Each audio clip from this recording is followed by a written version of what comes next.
Our next speaker is Dr. William Sullivan. He's an archaeoastronomer, a historian, and student of myth, and wrote this wonderful book on the Incas a few years back, which inspired me to learn a lot more about this culture and some of the knowledge that they might have carried from earlier cultures in South America. Will you please give a warm welcome to Dr. William Sullivan.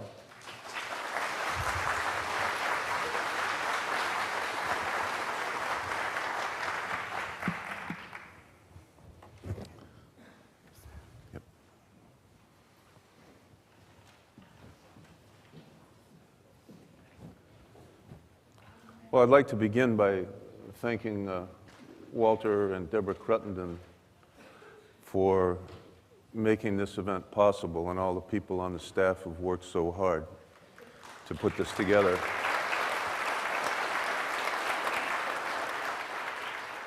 I think human beings have a great hunger for authentic mystery.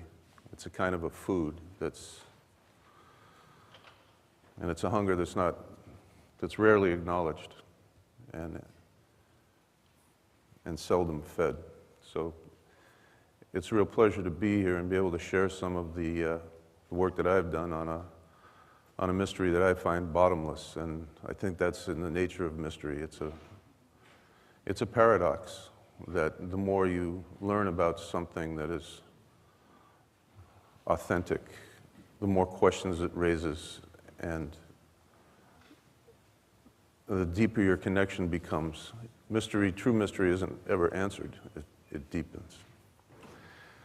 The good news for me is this is a conference called Precession and Ancient Knowledge, so I don't have to explain precession.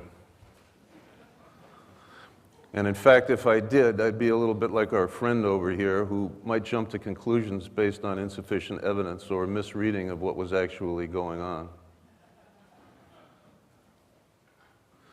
The way I look at my job this morning is to state my own experience and to give everyone here confidence that precession was, in fact, despite whatever the scholarly world may maintain, a phenomenon of great interest and profound speculation by ancient peoples. Now, Walter will be talking about Hamlet's Mill tomorrow, and I will simply begin by saying that I got into my study of the Incas as a result of reading Hamlet's Mill. This is a picture of Herta von Deckent, whose ideas and discoveries formed the frame of the book. Giorgio de Santillana recognized her and brought her to MIT to write. But the main ideas in the book were the result of her own work. And so, without having to explain precession, I need to say a few words about Hamlet's Mill, and that is that its main thesis was that on one level, like the bass line in a polyphonic score, myth contains a technical language designed to preserve complex astronomical observations, particularly observations having to do with precession. Long periods of time, the ages of the world. And the main corollary to the theory was that this way of putting this kind of information in mythology is found all over the world. So, in other words, a precessional level of information in mythology is a worldwide phenomenon. And if I could redact what I consider to be the main lessons that I got from the book as to how to approach mythology, the first would be the idea that animals are stars. The word zodiac literally means dial of animals, and perhaps 9 of the constellations, 8 or 9, are animals, and most of the other stars are animals.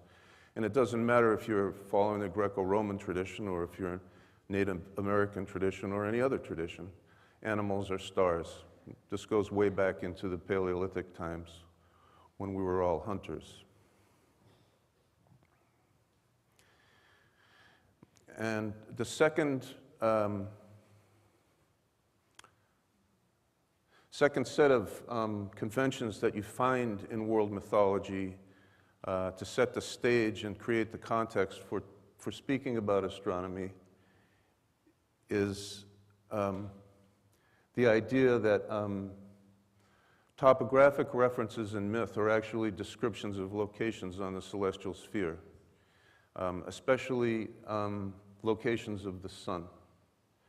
And so you have two major sets of conventions that use this idea, and one is the idea of a world house. And this diagram very simply shows that would be the June solstice up there, and this would be the December solstice, and the house has 4 pillars. And this is the zodiac in here. This is an Inca diagram. It shows the cosmos, sun and moon, male and female, mountains and lakes. But you see that the entire concept is housed inside a structure.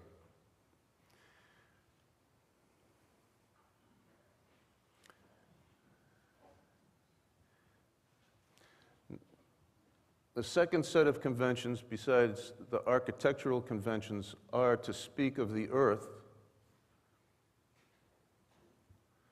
But the Earth in question is a very particular section of the celestial sphere, bounded by the June solstice on the north and December solstice on the south. What we call the celestial equator is sea level. Below sea level is saltwater sea, represented by the conch shell, which is blown in many parts of the world on December solstice.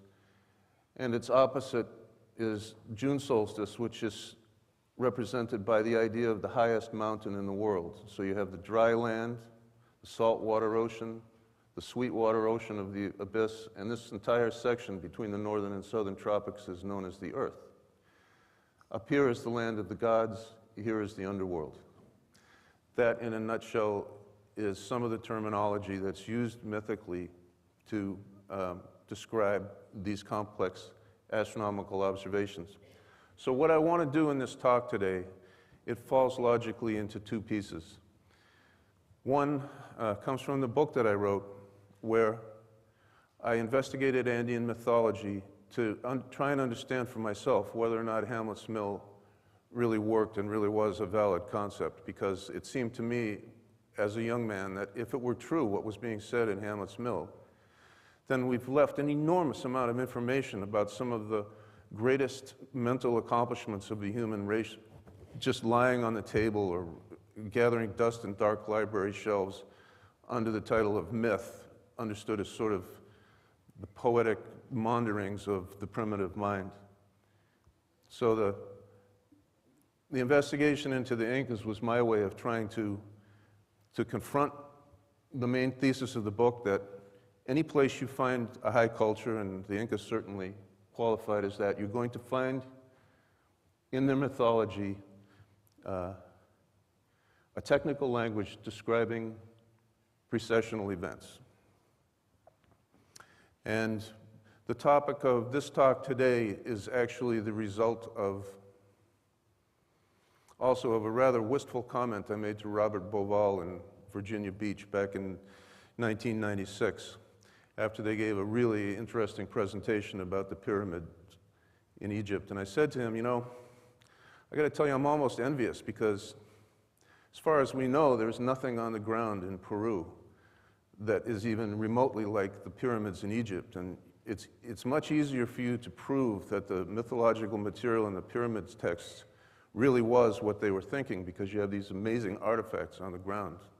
So the second half of the talk is a quick walking tour through the same Ollantaytambo that David mentioned, and to show you that I didn't learn about this information until after the book was published, and I'm going to try and show you how it corroborates all the main points of the book.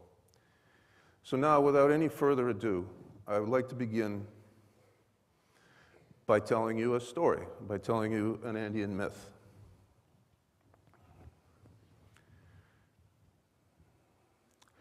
Our ancestors tell us, our grandparents tell us this story, and they say that this is how it happened. One day, A shepherd